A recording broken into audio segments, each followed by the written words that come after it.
Good afternoon, enthusiasts, and I just got back from an awesome roller coaster trip. I went to Six Flags Great America, awesome park, don't even get me started on Goliath, and then I was supposed to go to Cedar Point the next day, but then this happened.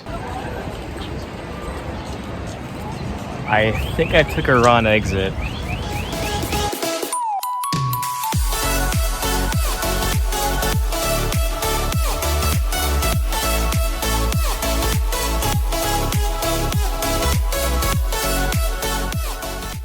Michigan's Adventure. Go ahead, laugh. The smallest Cedar Fair park. The one that most roller coaster enthusiasts never get to because it's just so far out of the way on a road trip. The only thing roller coaster enthusiasts do with this park is just make fun of it for a number of reasons, many of them being completely warranted. The park's roller coaster collection is small and it's lacking a good steel coasters. The park has a very lackluster collection of flat rides, and all of them are pretty much operations are slow, lacks shade, the layout is stupid. It should be the food here is mid. This park has no personality. Cedar Fair park. Whoa, okay. All that is fair and all, but don't you think Michigan's Adventure is an overhated park? Why am I asking this question? I'm the only person in this room. I went to Michigan's Adventure, and I definitely have opinions on the place. So in this video, I'm going to review this park based off my experience and my experience only. And then I'll answer the big question. Is Michigan's Adventure truly Cedar Fair's worst park? What kind of question is that? Of course it is. But why is it Cedar Fair's worst park? And is this park a bad time? Well, let's find out. Just a quick history lesson, Michigan's Adventure opened in 1956 as Deer Park, and it was basically just a glorified petting zoo. In 1972, it was renamed to Deer Park Funland and started to focus more on amusement park rides. In 1979, they built their first roller coaster, which was Corkscrew. Things really got started in 1988, when the park received a big new wooden coaster called Wolverine Wildcat, built by the Din Corporation. Along with that came a brand new name for the park, Michigan's Adventure. Michigan's Adventure. Wild water adventure. Two parks for the price of one. Michigan's largest amusement park opens this Saturday. At Michigan's Adventure and Wild Water Adventure, you get two parks for the price of one. There's something for the whole family. Michigan's Adventure. 8 miles north of Muskegon, Russell Road exit off US 31. The park would continue to invest in new thrill rides, including bigger roller coasters, until 2001 when Cedar Fair Entertainment Company bought the park in its entirety. Now, I don't know why Cedar Fair actually bought this park in the first place, because, I mean, yeah, back then Cedar Fair was trying to expand their portfolio, but Michigan's Adventure? Really? What did they see in this park that made them want to buy it? Well, rumor has it that Cedar Fair bought this park just to eliminate potential competition with Cedar Point. Because apparently, before Cedar Fair bought the park, Michigan's Adventure was planning to build a 210-foot Morgan Hypercoaster. But when Cedar Fair bought the park in 2001, they canceled any plans of any hypercoaster coming to this park. Which was kind of mean because why would Cedar Fair worry about this park building a hypercoaster when Cedar Point had Millennium Force? I refuse to believe Cedar Fair bought this park just to eliminate competition, because you're telling me that Cedar Point, the roller coaster capital of the world, saw Michigan's Adventure as a threat. It's Michigan's Adventure! But anyway, after Cedar Fair bought the park, they basically just put in a Coaster's Diner. They relocated Cedar Point's bumper cars ride here. They opened Grand Rapids, which was a brand new water ride. That's pretty cool. They invested a little bit more in the water park. They added some Snoopy theming. And in 2008, they took the Vekoma SLC from the closed Geauga Lake and relocated it to Michigan's Adventure, opening as Thunderhawk. That's it. Yeah. Cedar Fair didn't really do anything noteworthy to this park after 2008. So it's kind of sad. But who cares about that? That's history. Let's talk about how this park is nowadays. Okay, first things first, first impressions. And Michigan's Adventure definitely has a different entrance experience from all the other Cedar Fair parks. Usually Cedar Fair parks are located off the highway, so you can see the park as you're driving up. the exception being Cedar Point, but you can still see the park as you're driving up to it. Michigan's Adventure is located in the middle of the woods, so you basically drive off the highway and go on this 2-lane road for a few miles until suddenly you turn into the parking lot and boom, Shivering Timbers is there to greet you. And Shivering Timbers looks fantastic as you're driving through the parking lot. As far as park atmosphere goes, it also feels kinda different because on one hand, it feels like a typical Cedar Fair park. You know, clean pathways, Snoopy theming with a Snoopy Kids area, bright colored roller coasters, and Coaster's Diner. On the other hand though, some areas of the park just felt kind of empty. Yes, of course, there were some flat rides, but they are just normal, ordinary amusement park rides. There is nothing really unique or special about anything in these areas. I will say though, I do like the small lake in the middle of the park. It looks very nice, it makes the park look prettier, and it's very picturesque, so I like that. One minor complaint I have is the park's layout. It's essentially just a big U, but I wish it was just a big circle because you get to Thunderhawk and Wolverine Wildcat and you realize that they're dead ends, so there will be backtracking you'll have to do. It's not a huge deal because this park is so small that backtracking isn't that tedious, but I just think it'll be a lot more convenient and a lot more easier if the park was just one big circle. Also, as you go towards the back where the water park and Thunderhawk are, there is like zero shade back there. Like, I'm not even joking, I didn't see a single tree. So if you're going to this park on a sunny day, make sure to bring your sunscreen and hydrate because you'll be cooking out there. Okay, let's talk about the reason why I actually came to this park in the first place. The roller coasters. The first roller coaster I rode that day was Corkscrew, and you know, I've been on 2 other roller coasters called Corkscrew, the ones at Cedar Point and Valley Fair, but those are different because those are Aero custom loopers. The Corkscrew at Michigan's Adventure is just the basic Aero corkscrew model. It's a very short drop, and then you turn into 2 corkscrew inversions and you're basically done. This one in particular was kind of rough on the corkscrews and I kind of got a little bit of headbanging, but it wasn't terrible. Just like all the other corkscrews I've been on, this was great for its time, but in today's world it's just outdated and nothing super impressive. Thankfully though, the next roller coaster I rode was impressive. The one and only Shivering Timbers. I had very high expectations for this ride coming in, and honestly I gotta say, I came off just blown away by it. This roller coaster was made by CCI and it's 125 feet tall and goes 65 miles per hour. The most impressive stat, however, is the ride's length. It's over 5,338 feet long. As far as the actual ride experience goes, unfortunately the first drop gives pretty much no airtime.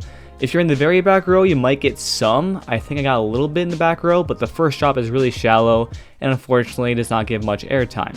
Thankfully though, the airtime hills, all of them, give some awesome floater airtime, especially in the front row. And honestly, this ride is a front row ride for me, which is kind of strange because usually I like back rows better, but Shivering Timbers is 100% a front row ride. I am not joking you, every single hill I was rising on my seat and it was so much fun. Also, the turnaround and the helix at the very end gives some awesome laterals too, and this ride's pacing just keeps its speed throughout the entire ride. I was very impressed. It's not perfect though. Like I said, the first drop doesn't really have much airtime unfortunately, and this ride is rough at some parts, to the point where it's kind of hard to marathon this thing, but I found it to be tolerable at the very least, so I still was enjoying this all day.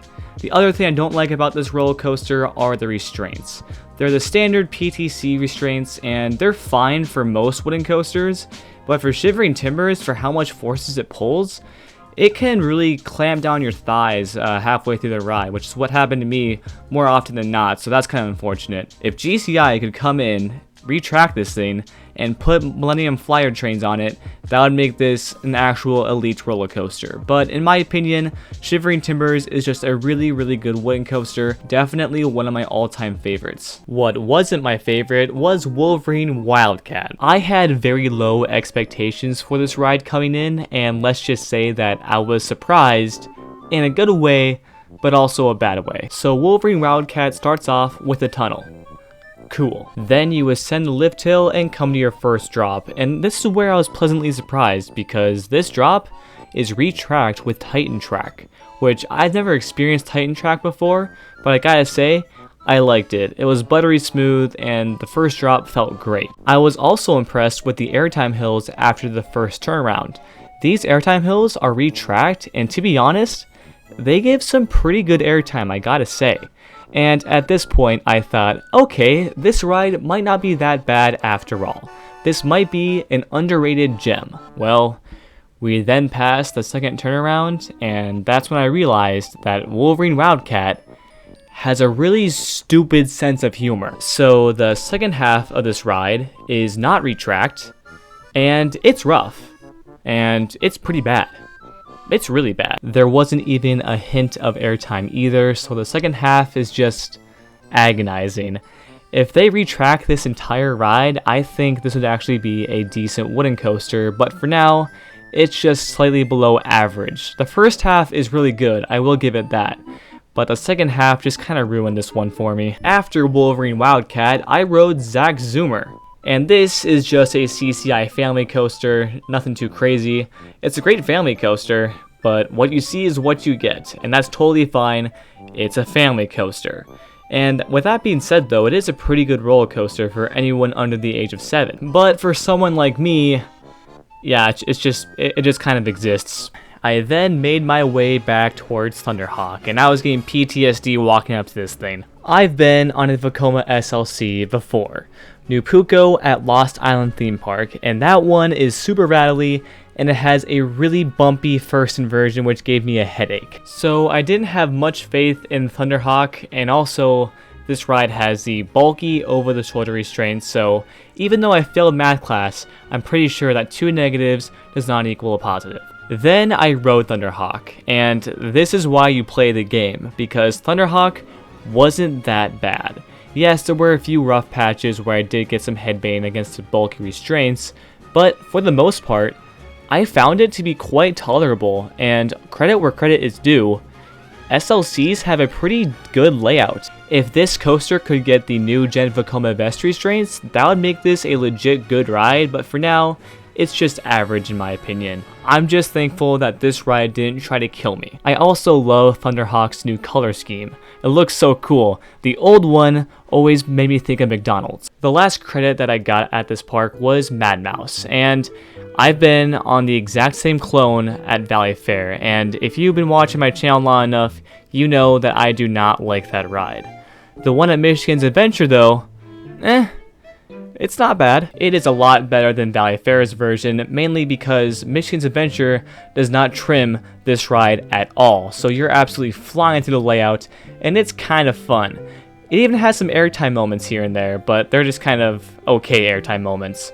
Overall though, I'm not really a huge fan of Wild Mouse coasters in general, so I don't like this ride as much as other people do, but hey, this is my favorite Wild Mouse coaster by far. And yes, I know there's a kiddie coaster at this park called Woodstock Express, but I didn't ride it because I have dignity. So those are the roller coasters of Michigan's Adventure. Honestly, a pretty small lineup, and Shivering Timbers is the best one here, and it's not even close. I'd give second place to Thunderhawk, third place would be Wolverine Wildcat, fourth place would be Mad Mouse, I guess, and then Corkscrew, Zack Zoomer, and Woodstock Express.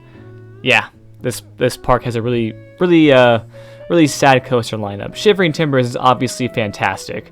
Thunderhawk is an okay ride. Wolverine Wildcat could be a decent ride if it wasn't so rough at the very end.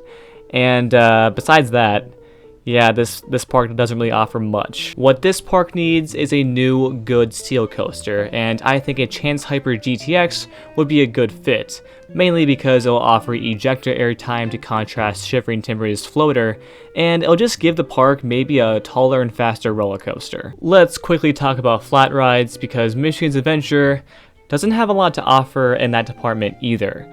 All the flat rides here are just typical normal amusement park rides, and they're not really big. There's no drop tower, there's no extreme swing, there's no pendulum ride. They're just typical carnival amusement park rides. This park could also really use 1 or 2 big flat rides to kind of spruce up the park skyline and just, fill in those gaps. Michigan's Adventure does have a pretty good looking water park, but I didn't go in there. I was debating on it, but then I heard it was really busy in there, so I didn't. As far as operations go, it was fine, I guess, for how many people were there that day. Shivering Timbers, Thunderhawk, and Mad Mouse had 2 or more trains running, but everything else was 1 train. But that wasn't that bad because every single ride was like a station wait anyway, so it wasn't terrible. So yeah, that's Michigan's Adventure. I guess we'll sum all this up with the question, is this the worst Cedar Fair park? Yes. Oh, shocking. But is this a bad park? I would say no, because even though this park has a lot of shortcomings, you can still have a lot of fun here, and it's definitely far from the worst park I've ever been to. Even though I wish this park had at least 1 more good roller coaster or some good flat rides, it was still fun for what it was. Shivering Timbers was obviously the highlight of my day. It was a phenomenal ride, and it was my 100th roller coaster, so it will always be special to me. So I guess the other question is, why does Cedar Fair not invest in Michigan's Adventure? Well, in my opinion, it's because it's too close to Cedar Point. Michigan's Adventure targets family as their main demographic, and it's definitely an awesome family park. But if you think about it, when those kids grow up, they want to go to Cedar Point. Not only that, but this park is just so far out of the way for most people, and it's very remote, so there's just not any reason to justify Cedar Fair investing lots of money into this park. Still though, I think it's cool that even at Cedar Fair's worst park, you can still have fun. Michigan's Adventure may be the weakest in Cedar Fair's portfolio, but in no way does that make this a bad park per se. I do think it's worth a trip out at least once for Shivering Timbers, but this park should never be a super huge priority for anyone. It is really far out of the way, and not anything super spectacular. Still though, it was a fun time, and at the end of the day, that's all that really matters. And yes, I do think this park is overhated, but oh man, it's so easy to make fun of.